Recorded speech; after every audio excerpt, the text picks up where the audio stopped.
Hello, this is Lou Paulson, President of California Professional Firefighters, and I'd like to welcome you to our webinar concerning the changes in CalPERS. As you are aware that with the passage of PEPRA and the volatile problems in the market, PERS has been taking a look at assumption rates and essentially changes into the system. So we wanted to prepare you for those changes at the bargaining table. So today with us we have two folks from CalPERS to explain the changes that are going to be happening and also answer a few questions for you. After you listen to this webinar, if you have any further questions, please email the CPF. We'd be more than happy to get the answers for you from CalPERS. But today with us we have two CalPERS experts from their actuarial staff. We have David Lamoureux, who is CalPERS Deputy Chief Actuary, and Fritzi Archuleta, who is CalPERS Senior Pension Actuary. They'll walk you through the nuances that are being proposed and talk to you about how the suggested changes may impact the future employer and possible employee contribution rates. Again, they'll answer some questions that we already have, and let me turn it over to both David and Fritzi. Thank you again for coming. Okay, good morning. Today we have three topics for you that we'll be presenting. The topics are the new smoothing policy, proposed demographic and economic assumptions, and proposed risk pooling changes. I want to back up for a second and just talk about what a smoothing policy is. As actuaries, each year we assess the cost in your pension plan, and we compare that to the assets that you have on deposit with us. To the extent that the costs do not match up with the assets, there's either going to be an unfunded liability or a surplus. If you view that unfunded liability or surplus as a loan, the smoothing policy can be likened to the terms of the loan. So last April, the CalPERS board policy adopted a new smoothing policy to pay down the unfunded liability faster.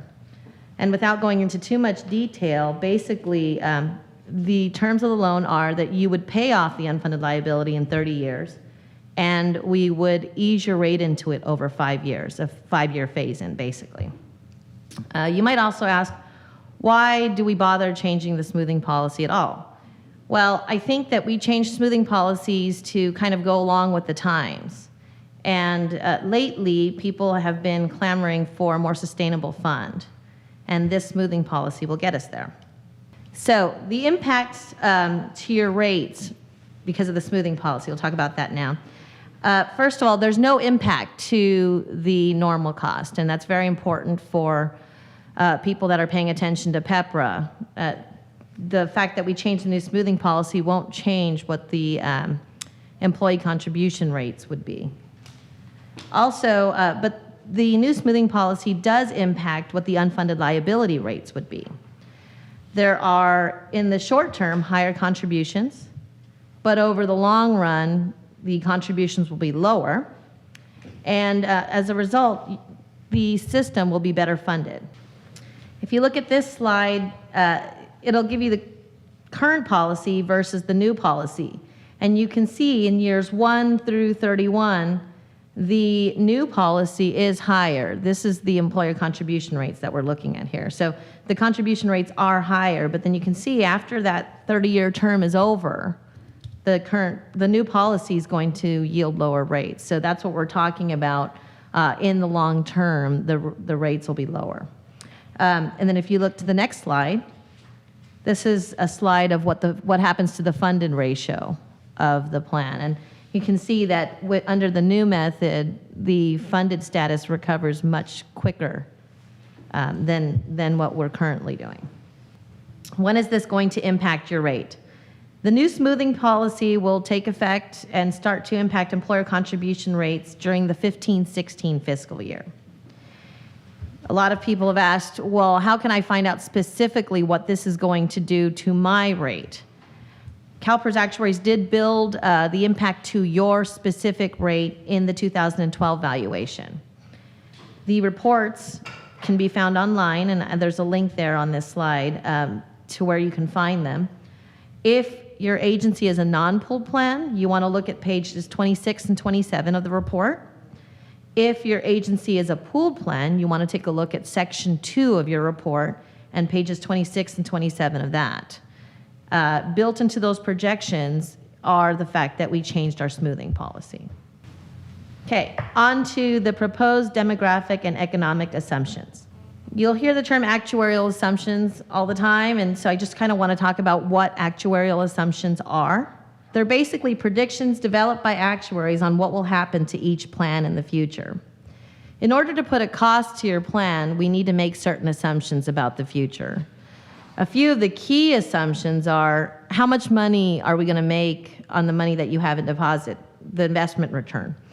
Also, how much money, the salaries, what are your members going to be making at the time of retirement? Another key key assumption is when is your membership going to retire? And finally, when they do retire, how long are they going to live? How long are they going to collect a benefit for when they are retired? So each year, the actuary will take a look at and see what actually happened to your plan. And to the extent that it is different from what we assume, it's going to change the cost of your plan. We have to adjust the rates each year for this experience. And that's where the actuarial assumptions come into play. Every 4 years, we need to make sure that the assumptions that we have are still relevant. Just last year, we completed the most recent study. And so now we're going to talk about the findings. Okay, the asset allocation. On the asset side, the board reviews the asset allocations every 3 years. An asset liability workshop was held in November of 2013. And in February of this year, the board will be asked to adopt a new asset allocation. Some of the portfolios that are under consideration are on this slide. I think what's most important to take away, though, is the bottom line is the potential discount rate is still 7.5%. So that is actually our current assumption, so there's no change there. So what will be decided at the February board meeting? First of all, which asset allocation they're going to use, what assumptions to use, both economic and demographic, and how to adjust the funding, the amortization periods and the smoothing periods. And then depending on what happens, there's going to be an impact to the member calculations. So let's talk about the assumptions and what are going to be changed.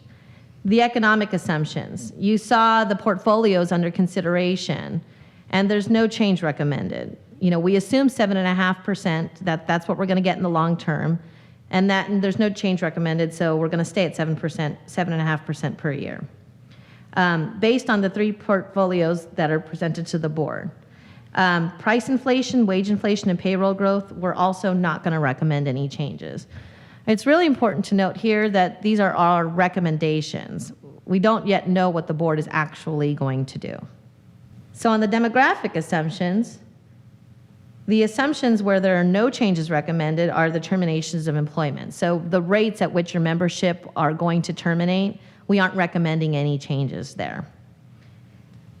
We are recommending slight changes to the next 3 assumptions. So we're going to lower the disability retirement rates. We're going to higher retirement rates. And when we say higher retirement rates, that's the probability of you retiring is going to be greater than it was in the past. Specifically, in the earlier years, like 50 years old and things like that, we did notice that the rates of retirement were a little bit greater than what we were assuming. Also, we saw that there are greater salary increases than what we expect for safety members later in their careers. So those are all going to be changes that are recommended in February. Now, the biggest demographic assumption that we are recommending changes for are the mortality findings.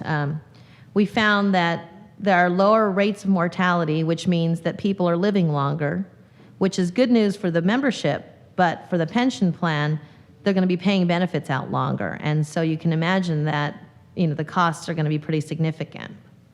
Another important thing to note that between groups, safety categories, police, fire, lifeguards, whatever it is, there's no material difference in the life expectancy. So for the mortality assumption, what are we going to assume? Well, there are new professional standards that are in place, and they say that we must now incorporate expected mortality improvements. What does that mean? Well, that means that not only do we have to calculate or base our assumptions on what people are doing now, we also have to account for the fact that in the future, medical advancements are going to help people live longer. And we're going to have to take that into account when we determine, at what rate people are going to die. With the current assumptions in place, it would take a 7-year projection just to get us up to today's standards. So when we recommend a 20-year static projection, that's really 7 years getting us up to date to today's standards. And it also incorporates a 13-year projection. Basically, over the next 13 years, the standard of living and the mortality increases over the next 13 years will also be included. So what we're actually recommending is a 20-year improvement.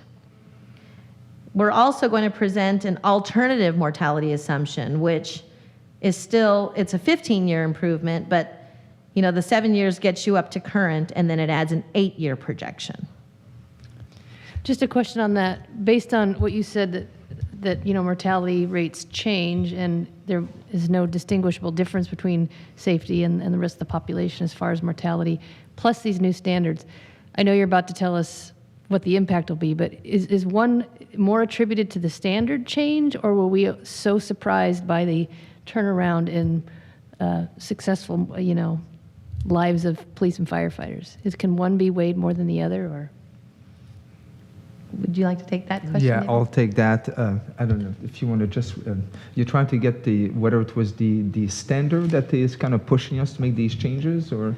Well, I understand the standard. Yeah. You need to abide by the standard, but because you have to ramp up to get current with the standard and then apply it going forward, does that represent the more significant employer, translating to a rate increase, or is it more about, wow, we really have to change the way we assume the mortality of these members are? I would say it's more of the second, because you have to keep in mind that at CalPERS we administer the benefit. For us as actuaries, our main goal is to make sure that there is enough money in the pension fund to pay the benefits, when they become due. And this is a trend that we've seen for the last few years. Every time as Fritzi mentioned, we do these experiment studies or the review of our assumptions once every 4 years. And if you look at the last 2-3 studies we've done, each time we saw that this continuing improvement in life expectancy, how long we pay benefits for. So just for the proper funding of the system, this is something that that should be done to ensure that when someone retires, that you have enough money to pay for the benefits. In the past, what we've kind of done, you can kind of see we've done catch up, where we've waited to see by how much the life expectancy had improved, and then we made the change and increase all the rates. Now we're trying to take a different approach, which is also what the new professional standards are saying, with why don't you reflect in the funding of the system today the expectation that people are going to continue to live longer in the future. So it's kind of what we're doing. So in the end, it's really to make sure that the benefits are properly funded, that we start asking employers today to reflect the fact that we should expect to live longer in the future. Thank you. Okay. With that, I'm going to take over from now on. So Fritzi has covered right now 2 of the important decisions that the board will be faced with in February. The first one being how we invest the assets, the asset allocation. The second one being what are the assumptions we use to derive the cost to properly fund the benefits. So those are 2 of the decisions. Now, the third decision the board will be faced with is, if we change our assumptions and we need to raise the cost, now when do we start to collect, when do we start asking employer to pay more, and how do we pay for that cost? And what we're talking about is over how many years to pay for. So this on slide 19, what we have here is right now we have a board policy in place that says that when we change assumptions, the increase in liability that results from that change has to be paid over a 20-year period. and we phase in the impact over 5 years. And just to give you what we mean by phasing it in is, if a change in cost was going to result in a 5% increase in employer contribution rate, we're going to phase that in over 5 years in year 1 asking the employer to pay 1%, then 2, then 3, then 4, then 5. So that's what we call by a 5-year phase-in. And that's our current board policy. So right now, what we have in front of our board, what will be staff's recommendation in February, will be that the board adopts the new actual assumptions, and that, as Fritzi mentioned, that we include in it 20 years of mortality improvement. That will be the recommendation. And we will also recommend to the board that the cost be paid in accordance with the current board policy, amortized over 20 years. Then we also have, as Fritz mentioned, an alternate option for the mortality improvement to only project mortality improvements out 5 years less, so 15 years. And on the next slide, what we have here is just to give you an idea of what does that mean to employer contribution rates. You've got a chart here with 3 lines. The yellow line at the bottom shows you if the board was not considering, or if staff was not considering recommending new assumptions to the board. The yellow line is where, in this case, for that simple plan we're showing, this is where we see employer rates going in the future. And if you go back to something that Fritzi mentioned earlier, the valuation reports we have on our website that we've provided to each employer last fall, in each of these reports, you're going to see a projection of where we see the rates going in the future. And that's the yellow lines. So the yellow line has been provided to the employers, not for the entire 30 years, but at least for the first 5 years. That's been provided to the employers. Now, what we're talking about with the change is what staff is recommending to the board is the blue line you see on this chart. If the board approves the proposed assumption with the 20-year of mortality improvement paid in accordance with the board policy, which is a 20-year amortization, you get the blue line. So you can kind of see in this case that for the simple plan we've shown, the cost would go from a peak of about 19% to a peak of about 22%. And again, this is a miscellaneous plan we've shown here. You would see a similar trend for the safety plans, but it would be, you have to keep in mind that the current rate for, the reason we've picked this miscellaneous plan here is your typical miscellaneous plan today at CalPERS pays about 15% of pay.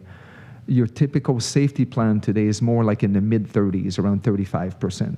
So you would see similar patterns here, but all the rates would be higher.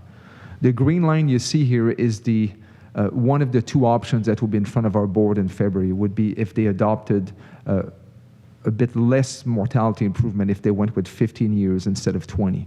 So the blue and the green are kind of the 2 options in front of the board for February, assuming that the cost gets paid in accordance with the current board policy.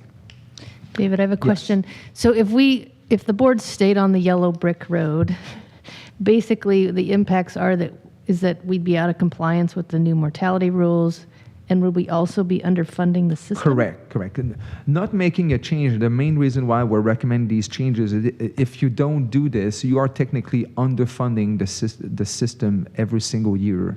And eventually it's going to catch up with you, and it would probably cost you more down the road because you would have missed the opportunity to invest these funds ahead of time. So that's an important point to make, is we're asking for these changes to meet the professional standards, but the number one reason, it's to make sure we properly fund the benefits.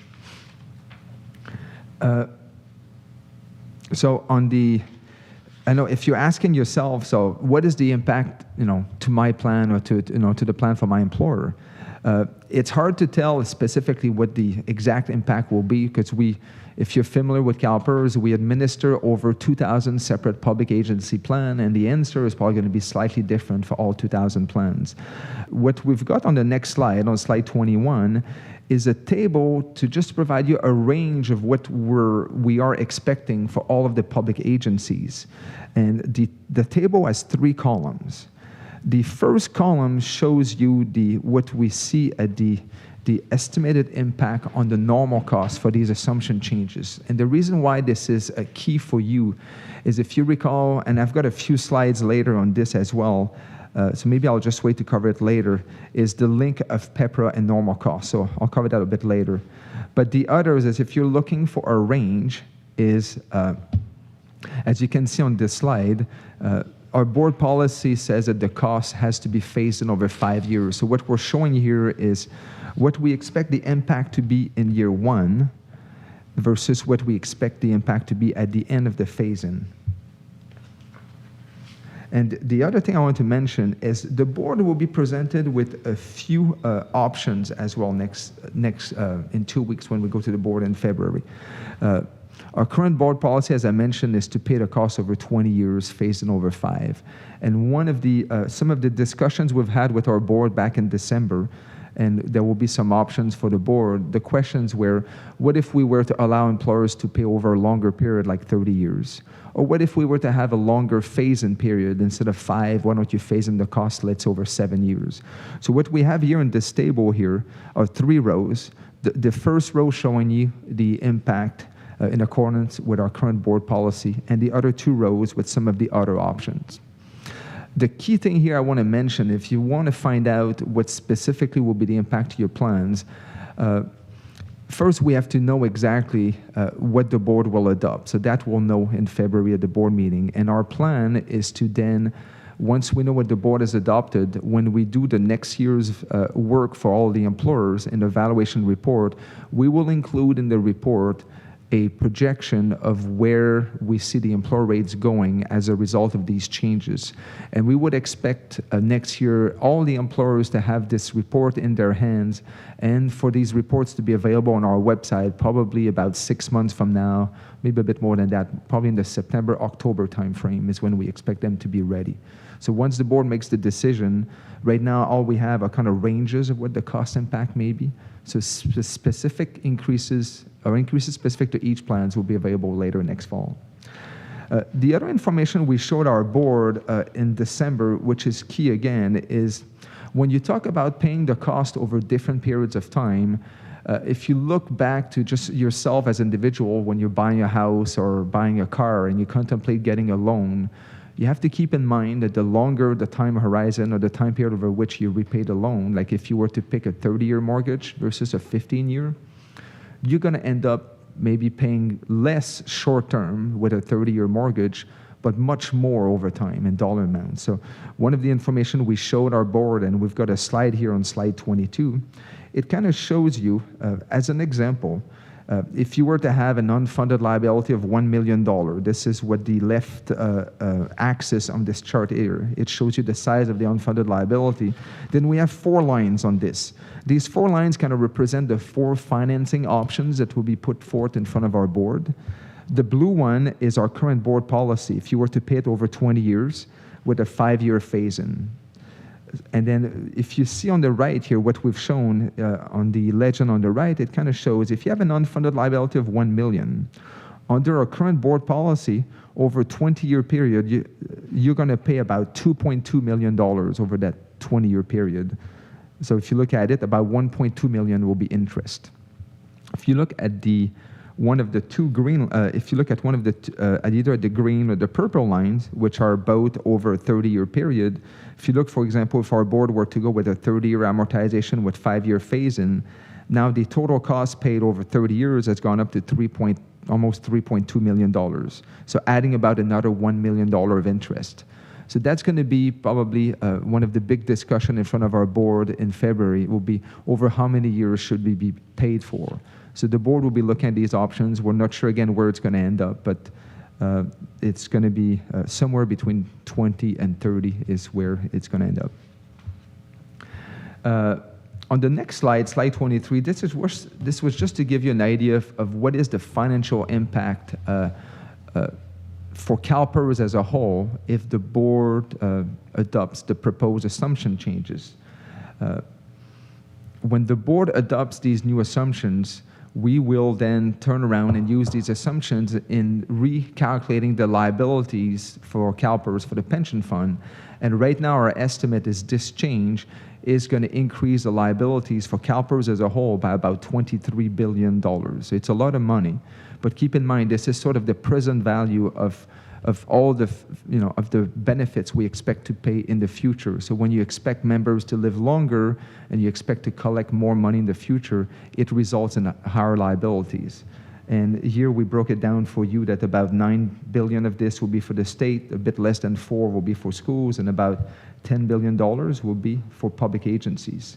And we expect as a result of that, the CalPERS funded status, and probably for most plans, to go down by about 4%.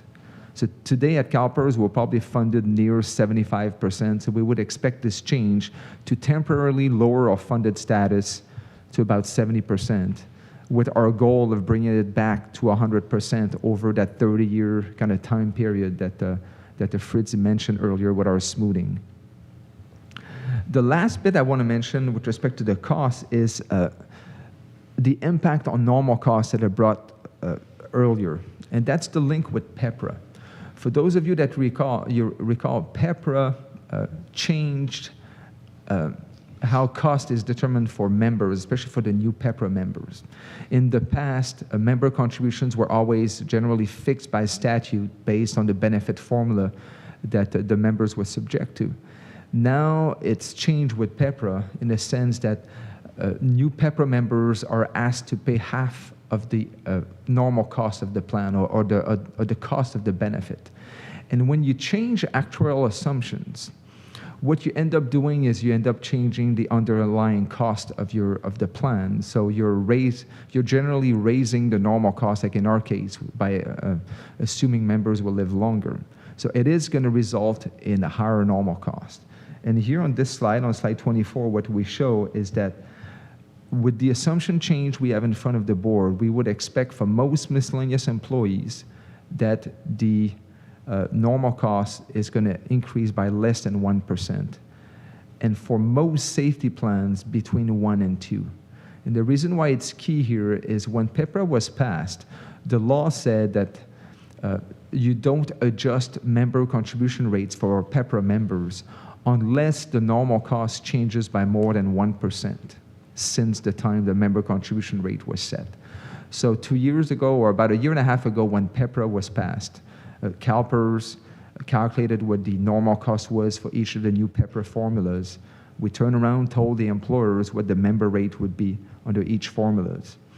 And now, once we change the assumption, we're going to have to take a look to see has the normal cost increased by more than 1%. And what we anticipate is that answer is going to be yes for most safety plans, which would in turn require new PEPRA members to pay more than they do today. And they would have to pay, once again, half of that increase. So if for one employer, the normal cost goes up by 1.5%, then members are going to have to pay half of that increase, so about 0.75%. The one thing I want to mention, I have it a bit later, is the board, as part of the recommendation that will be in front of them, I have yet to mention when these changes will kick in. What we're asking our board, in order to give everyone some time either to bargain and for employers to budget for these increases, is we are asking our board to approve that they start in fiscal year 16-17. So any changes to both, to either the member contribution rates or the employer contribution rates, would start in fiscal year 16-17. So a little bit more than 2 years from now. David, a question before you go on to the next subject. I know that our members probably were watching CalPERS' good performance over the last calendar year, so I would anticipate that many folks would ask the question, well, how real are these increases? Because you just did really well in the markets, and so maybe my rates will level out or go down. True or false? True, because in reality, all these rates, when we're talking about projected rates, like where are rates going to be in the future, here the chart I showed with 30 years, the reality is that, as you're probably aware, when CalPERS, if we do well with our investments, it pushes contribution rates down. When our investments fall below what we currently assume, which is 7.5, it tends to push rates up. And again, like we did very well last year, calendar year. This year looks pretty good fiscal year-wise, because again, you have to remember we're on a fiscal year basis, so what really matters to us is what we earn between July 1st and June 30th. So when the fiscal year ends this year, if we've earned above 7.5%, it is going to help. It's not going to prevent rates from increasing, but it's going to probably result in lower contribution rates. And again, if you are, we keep referring to our valuation reports.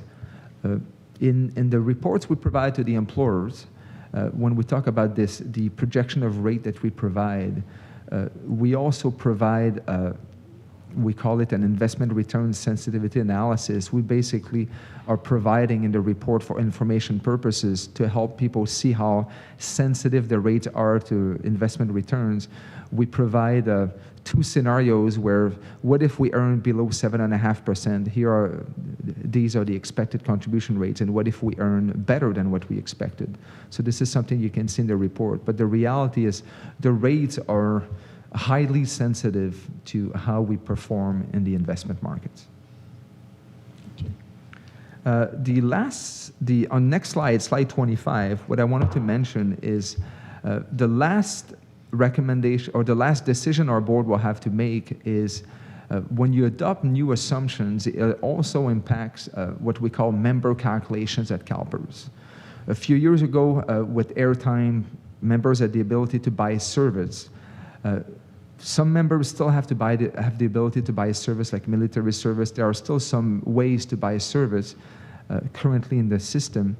And this is, if our board approves new actual assumptions, it is going to also affect these member calculations. So we would expect a slightly higher cost to buy service as a result of this. And it's also going to trickle down at what we call the option forms of benefits that someone can elect at retirement. And in this case, this is one area where we expect that the change in assumption is actually likely going to result in making it more advantageous to members at retirement.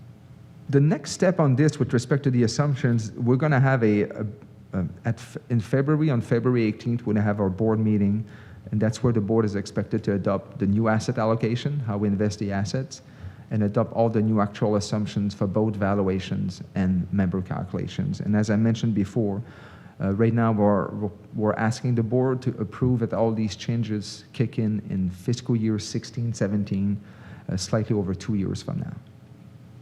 And now I'll switch the topic lightly. We brought an agenda item to our board in December that relates to risk pooling changes. Some of you may be aware, some of you may not know at all what a risk pool is. Just so you know, about 10 years ago at CalPERS, we created what are called risk pools. It was simply, what we did is we took all of these smaller plans that we had at CalPERS. And I mentioned earlier we have over 2,000 plans at CalPERS. We have many of these plans that are extremely small with only like 1 or 2 members. So back in 2003, our board implemented risk pools where any plan that had less than 100 members, they were pooled together by benefit formula. So we had 9 risk pools that were created back in 2003, 5 for the miscellaneous formulas and 4 for the safety formulas. And the main reason we did that for some of the small plans was to help reduce some of the volatility in rates, and it's been working extremely well. So why are we talking about this today? When PEPRA was passed a year and a half ago, it said that all new members, if they meet the definition of a PEPRA member, go into new benefit formulas. So at the time, since we have a very short time frame to implement PEPRA, we went to our board and we said, since we have these risk pools, we've got some new formulas that are coming as a result of PEPRA, our board created 2 new risk pools at CalPERS, one for the miscellaneous PEPRA members and one for the safety PEPRA members. But then we informed the board at the time that we may need to look and make changes to the risk pooling structure as a result of PEPRA. But we needed some time to look at the options. Because what's really happened is we basically fund all of our plans at CalPERS. As you know, we basically tell the employers to contribute as a percentage of payroll. And what PEPRA has done is it has pretty much now closed, if you want, our old classic risk pools, our non-PEPRA formulas. We have very few employees going into it, and what's happening is, unless we make a change, the way we currently fund these risk pools, we are underfunding them every single year. So a change has to be done in order to ensure that the benefits are properly funded. And if we just blindly apply one of the board policy we currently have in place, we would have to turn around and ask employers to pay more right now. So instead, we've looked at different options, and one of the proposal that we're thinking, and again, we brought an agenda item to our board in December just to tell them what we were thinking. We do not expect to come back probably until April of this year with a proposal, but the solution we have in mind is that we're going to ask them to combine these pools into two. And the main thing you have to be aware here is this is going to result in some employers having to pay more and some employers having to pay less. We are not going to change how much we need to collect for each pool, but we are going to change how we allocate the costs within the pool and what we believe will be a more equitable approach. So what we showed our board in December in an agenda item was, and these are on slides 30 and 31, are two charts.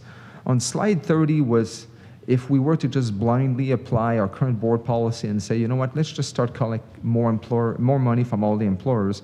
You can kind of see on this bar here, on this chart 30, each bar here represents the number of plans that would see an increase. So for example, if you look at the two highest bar, one says an increase between 1 to 2% of payroll, the other one 2 to 3. You can see that in both cases we would get about close to 500 employers in each cases seeing increases of 1 to 2%. So what we have in front of the board basically is that we will ask them to approve later this year is a proposal to combine the pools. And what we show on slide 31 is what we expect this to do to employer rates. And as you can see here, about half of the employers are expected to see a decrease in rate and about half an increase in rate. So this is something we're still trying to work out the details, exactly how it's going to come. We expect an item sometime in April, or if not the latest in June, and we're going to be able to provide a bit more details on this. But this is more of a heads up that this is something you may hear about, that CalPERS has made pooling changes that's resulting in some employers are going to have to pay more, some will have to pay less, but you may hear in bargaining or that your particular employer now has to pay more as a result of this change. So on this one, as I mentioned, the next step is we expect an item in the spring, hopefully April. And if changes are made by our board, we anticipate these changes to kick in fiscal year 15-16, so a little bit over than a year from now. And just to recap everything we've said, that's the last slide today, slide 33. All the changes coming your way. We've got the board that made smoothing changes last April that will start impacting employers in 15-16. As we mentioned before, these are already reflected in the projected contribution rates we've provided to employers in the fall. They're in the valuation reports that's on our website. You can use the link that Fritzi provided earlier to view these reports. Then we have some pending changes waiting our board decision. We've got the risk pooling changes. If the board makes these changes, that will be in 15-16. And then we have the assumption changes we've been talking a lot about that once approved would start in 16-17. So a lot of changes coming down the road to employer rates. And by next year, when the next report is out that we've provided to employers, we would know by then what the board has decided, and all of these changes will be incorporated into the projected rates that we will provide to the employers. That's the end of the presentation. Christy, any questions you would like to ask?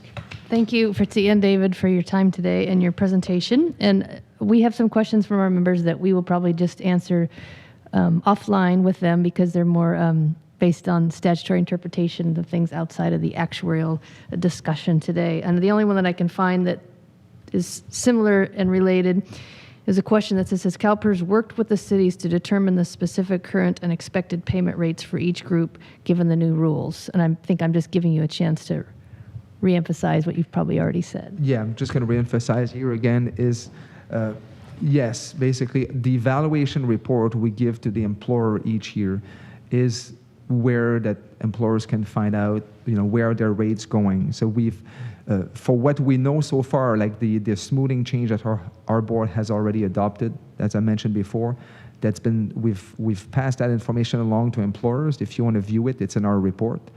And for the upcoming changes, we're going to have to wait to see what the board will adopt. But once we do, we will turn around and once again tell the employers what the specific impact for each is in their annual evaluation report. So the best source of information, if you're ever looking either in bargaining to find out, what is my employer having to pay for CalPERS, or where are these contribution rates, where they may be going in the future, the best advice I can give you is open the evaluation report. They're on our website, and the information is there. Okay, I think we'll close the webinar. And on behalf of the CPF, President Paulson, thank you if you've clicked on this and tuned in. And if you have any follow-up questions, please respond to the CPF, and we'll do our best to get answers from these experts offline. So thank you very much.